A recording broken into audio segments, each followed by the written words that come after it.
There are a lot of jobs that force you to go places most people would never want to be after dark. Empty roads, remote houses, apartment buildings with dead hallways, and front doors that open a little too fast. For Amazon drivers, that kind of thing happens more often than people think. Because when you spend all day delivering packages to strangers, eventually you end up at the wrong house, at the wrong time. And sometimes, the person waiting behind the door is a lot worse than the place itself. These are 3 disturbing Amazon delivery driver horror stories. Being an Amazon driver means long routes, tight schedules, and going to places you've never seen before. Most deliveries are completely normal. You drop off the package, take the photo, and move on to the next stop. But every once in a while, a delivery turns into something you can't stop thinking about. These are 3 Amazon delivery driver stories that started out routine and ended like nightmares. When I worked as an Amazon delivery driver, I got used to a lot of weird deliveries. Dogs barking behind fences, people opening the door before I even knocked, apartment buildings that smelled like mildew and had broken lights in the hallway. Stuff like that stopped bothering me after a while. You kinda get desensitized to it. Once you've been on the road for 10 or 11 hours a day, most strange things just become part of the job. But there was one delivery I still think about sometimes, and it was the last stop on my route. It happened during late fall. I remember it clearly because it got dark unusually early that evening and I was already behind schedule. The warehouse had been chaotic that morning. Half the vans were delayed loading, and my route ended up getting pushed later than normal. By the time I was down to my last 5 stops, the sun was gone and the roads were almost empty. The neighborhood for my final delivery wasn't really a neighborhood at all. It was one of those semi-rural areas outside the city where houses are spread far apart, hidden behind long driveways and tree lines. GPS worked, but barely. The signal kept jumping. The address looked normal enough, just a house number on a road I'd never heard of. But the route led me farther and farther away from everything else. No streetlights, no stores, no traffic. Just a narrow road with woods on both sides. I remember checking my remaining stops and seeing this one was the last package in the van. A medium-sized box. Nothing special. The customer had selected front door delivery. No special instructions, no gate code, no note. Just the address. Eventually, the GPS told me to turn onto a gravel road that barely looked public. The tires of the van made that loud crunching sound the whole way down. Branches scraped along the side mirrors. The road twisted through the trees for what felt like way too long. Long enough that I started thinking maybe the GPS had taken me somewhere wrong. Then I finally saw the house. It was set back in a clearing surrounded by tall trees. 2 stories. Old. Not abandoned exactly, but definitely not well kept. The porch light was off. Only one light was visible, and it was upstairs behind a curtain. The house number matched, so I parked. At that point, I was mostly just annoyed. I wanted to finish the stop, mark the route complete, and head back. I grabbed the package, stepped out of the van, and the first thing I noticed was how quiet everything was. Not peaceful quiet. Wrong quiet. No insects, no TV sound from inside, no dog barking, no wind in the trees, nothing.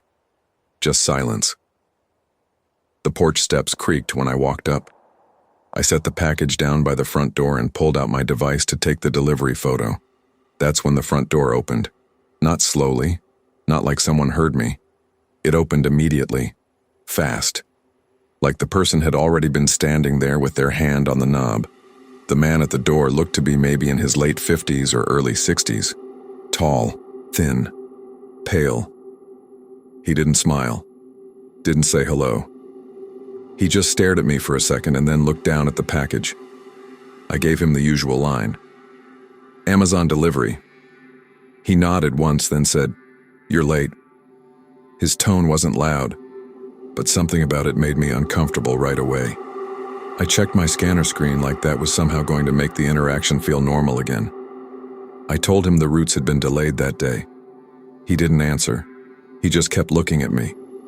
Then he looked past me toward the van, then back at me, then he said, "You came alone?" That question instantly made the whole stop feel wrong. I just said, "Yeah." Then I took a step back. Usually when customers are awkward or unfriendly, you can still tell they're just being weird. This felt different, like he was trying to figure something out. Like my answer mattered in a way it shouldn't. Then he opened the door a little wider, and I noticed something inside the house. There were more boxes stacked in the hallway. A lot of them, way more than normal.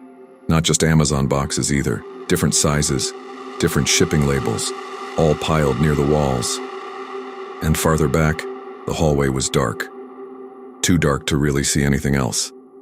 Then the man said, "You can bring this one inside."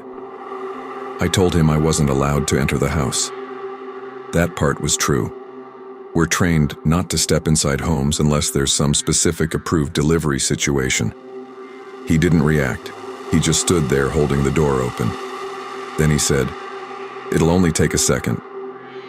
I said no again, trying to keep my voice casual.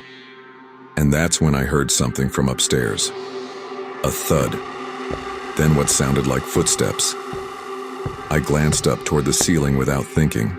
The man noticed, and for the first time, his expression changed.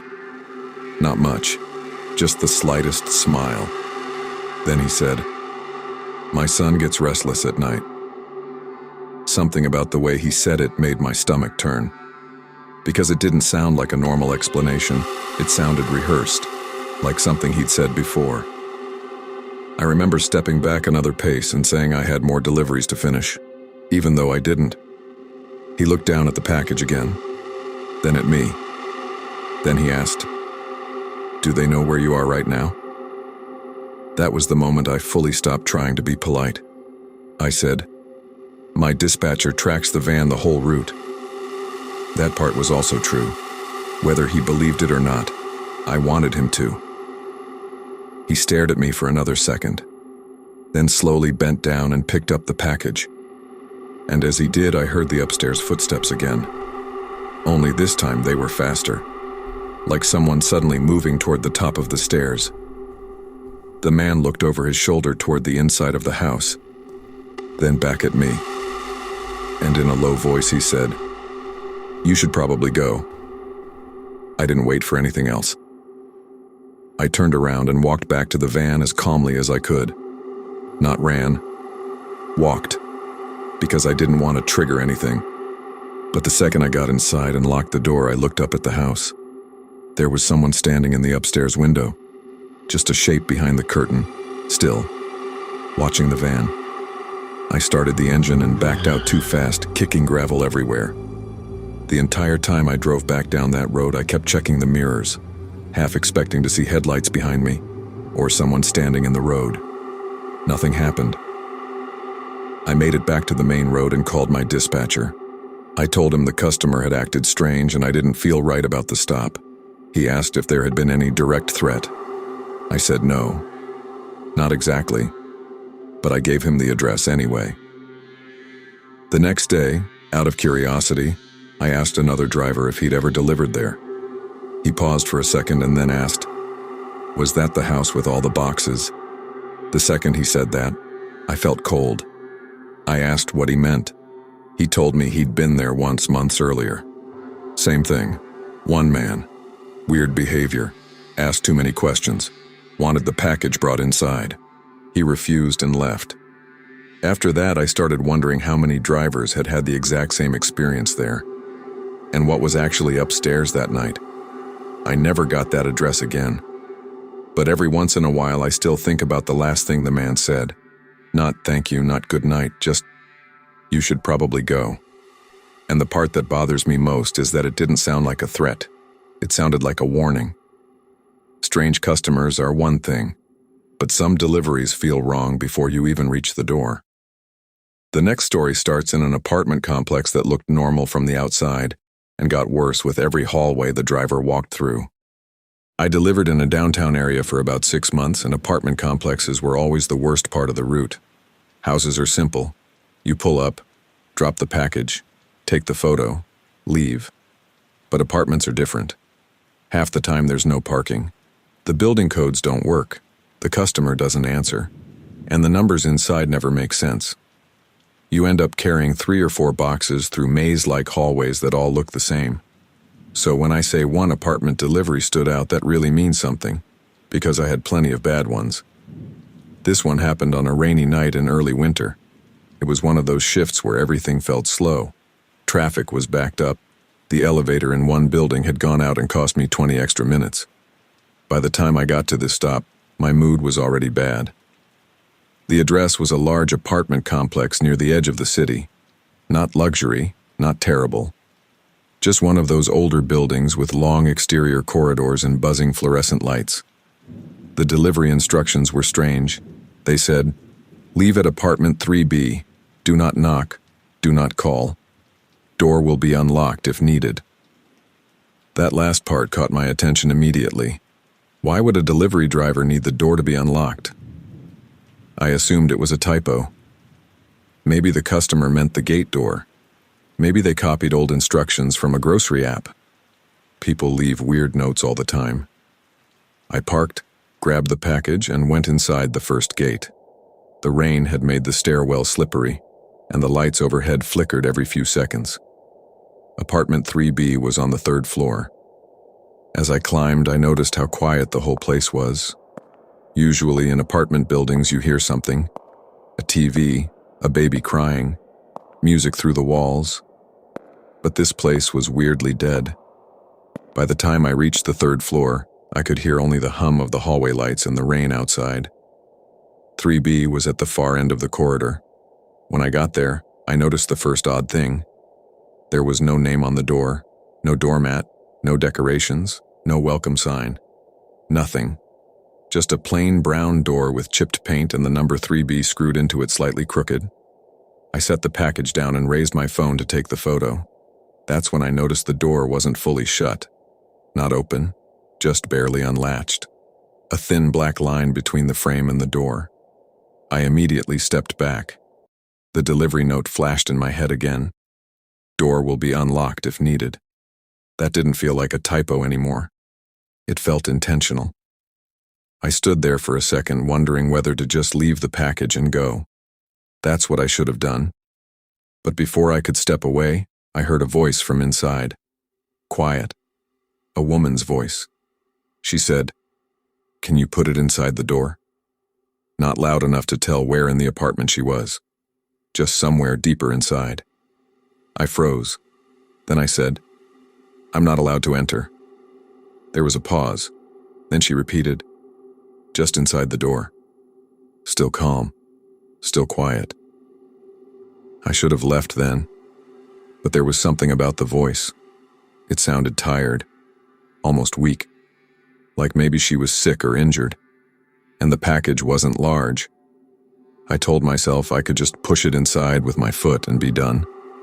So I bent slightly, nudged the door open a few inches more, and pushed the package over the threshold.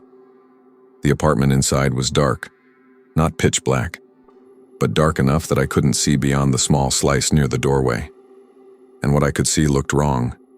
There was no furniture in sight, no lamplight, no TV glow, nothing that made it feel lived in. Just a narrow strip of bare floor and darkness beyond it. Then the woman's voice said, "A little farther." That's when every alarm in my head went off, because her voice didn't sound weak anymore. It sounded normal, controlled. I straightened up immediately and said, "That's all I can do." Then I pulled the door back toward the frame with my hand, and before it shut, I saw movement inside. Fast movement. Someone crossing the darkness toward the entrance. I let go of the door and backed away. The door opened wider, but no one came out. The hallway felt suddenly too long, too empty. Then I heard a second voice from inside the apartment. A man this time, low and annoyed. He said, "Why'd you stop him?" Every part of me went cold. The woman didn't answer. Then the man said, louder this time, "Hey." I turned and started walking fast toward the stairs, not running yet, just fast. Behind me, I heard the apartment door open all the way, then footsteps in the hallway. I looked back once. A man had stepped out of 3B. Tall, broad shoulders, dark hoodie. He wasn't yelling. He wasn't sprinting. He was just walking after me at a steady pace. That somehow made it worse. If he'd run, I could have treated it like obvious danger. But the fact that he moved calmly made me feel like he thought he had time, like he wasn't worried about anyone seeing him. I hit the stairwell door and shoved it open. The stairs echoed as I went down. I could hear another set of footsteps above me now, still following. I skipped the last 4 steps and nearly slipped on the wet landing. When I reached the ground floor, I shoved through the exit and got into the rain. My van was parked around the side of the building, too far. I could hear the stairwell door slam open behind me. At that point, I ran, full speed. I don't even remember dropping the scanner, but I found out later I had. I got to the van, yanked the door open, locked it the second I got inside, and looked back toward the building. The man had come out into the rain. He wasn't running anymore, just standing there watching the van. Then another person stepped into the doorway behind him. A woman. Could have been the same voice. Could have been someone else. I couldn't tell from that distance. I drove out so fast I almost hit the gate arm. Once I was down the road, I pulled over and called my dispatcher. Then I called the police. What bothered me most wasn't just that the people inside had clearly wanted me to step into the apartment. It was how prepared it felt. The instructions, the cracked door, the voice, the dark room, like it had worked before. Police ended up meeting me nearby and taking the address. The next day, my station manager told me officers had checked the unit. The lease name attached to apartment 3B didn't match either of the people described. According to management, the actual tenant hadn't lived there in weeks. No official answer ever came after that. At least not one they gave me. The stop vanished from my route history not long after, and I was told not to discuss it with customers if anyone asked, which only made the whole thing feel worse, because it meant something had happened there, something serious enough that they didn't want drivers talking about it. I still think about how close I came to stepping 1 foot farther over that doorway. 1 step. That's all it would have taken. And if I had listened to that voice for even 1 more second, I don't know if I would have made it back to the stairwell. Some deliveries go bad because of the customer. Others go bad because the location is wrong. But the last story is different, because the driver wasn't afraid of the house or the person at the door, at first. The fear started after the delivery was already marked complete. The scariest thing that ever happened to me as an Amazon driver didn't happen during the delivery itself. That's probably why it stuck with me. Because once you complete a stop, your brain moves on. You think the risk is over. You think whatever strange feeling you got at that address doesn't matter anymore because the package is gone and you're already heading to the next place. That's what I thought that night too. And I was wrong. It was during peak season, December, which meant overloaded vans, impossible routes, and constant pressure to move faster. By the end of each shift, everybody was exhausted. You weren't thinking clearly. You were just trying to finish. That night, I had a route in a suburban area that slowly turned into a more isolated stretch near the outskirts. The stop that mattered was just another house on paper. Single-family home, standard box, front door delivery, no signature required. It was around 8 p.m. when I got there. The neighborhood wasn't fully rural, but it was spread out enough that each house sat on a decent amount of land. The one I was delivering to looked normal. Detached garage, long driveway, 2-story house, 1 porch light on. No cars visible at first, which I remember noticing because it made me assume nobody was home. I grabbed the package, walked up, set it down by the front door, took the photo, and marked the stop complete. That should have been the end of it. But as I turned to leave, I heard something metallic from around the side of the house. Not a loud crash. More like the sound of a gate or tool being moved. I looked over instinctively and saw a light turn on near the backyard. Then a man stepped around the side path. He looked surprised to see me. For a second, we just stared at each other. Then he asked, "You from Amazon?" I pointed at the package and said yes. He nodded, then looked back toward the side of the house like he'd been interrupted doing something. I started to head back to the van. Then he said, "Wait." I turned. He pointed at the package and said, "That's not mine." I told him the address on the app matched the house number. He shook his head. Then he asked me what name was on the delivery.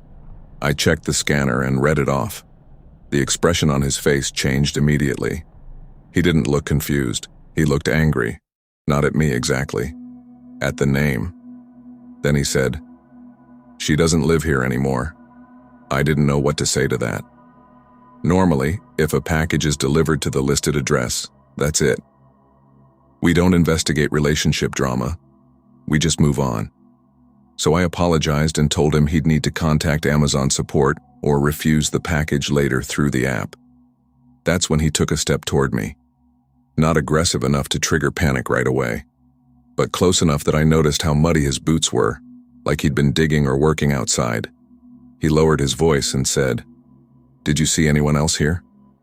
I said no. Then he asked, "Did anyone come to the door before I did?" Again, I said no. At that point, I mostly just wanted to leave. The questions felt too personal, too urgent.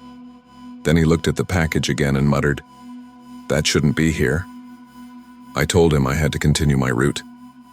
He nodded slowly. Then, strangely, he smiled. Not a friendly smile.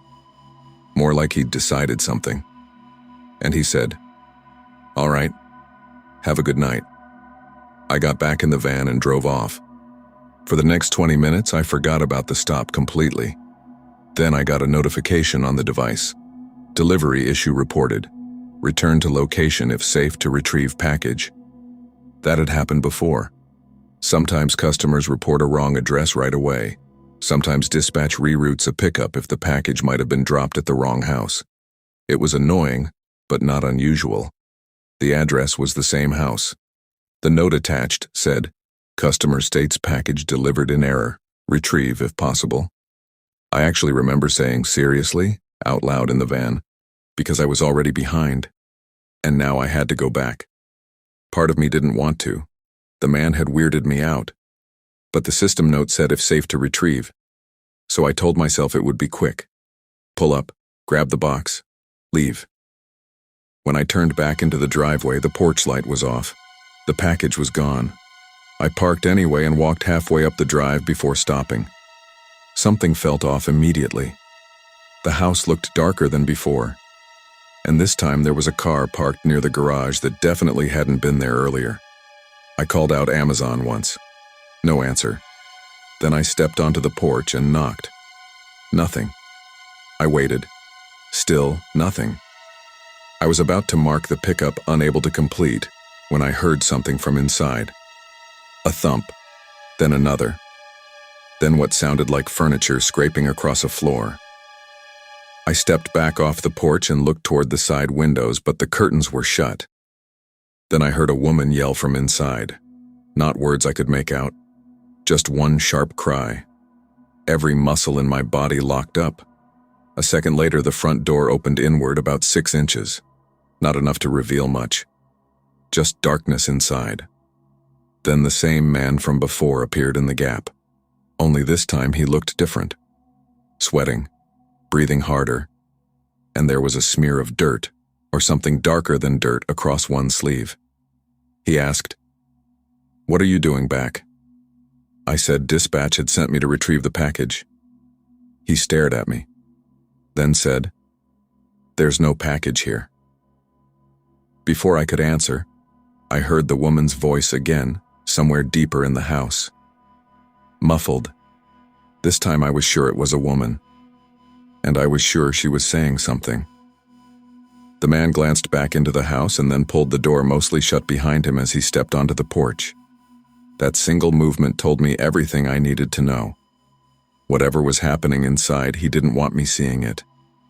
I told him I needed to mark the stop and asked if he was refusing the delivery. He said yes, then took another step toward me, and another. Lowering his voice, he said, "You need to leave now." Same words as a warning, but not the same tone. This sounded like a threat. I backed away from the porch and said I was leaving. He stayed at the top step watching me. Then, as I reached the van, I looked toward the second floor window. There was a face there, a woman's face, half hidden behind the curtain. She looked terrified, and then she disappeared. I didn't call dispatch first. I called 911. I parked at the end of the street and kept the house in view until police arrived. I told them everything: the return notice, the voices, the man, the woman at the window. Officers went up the drive with flashlights. I watched from the van, shaking so hard I could barely hold my phone. A few minutes later, more patrol cars showed up, then an ambulance.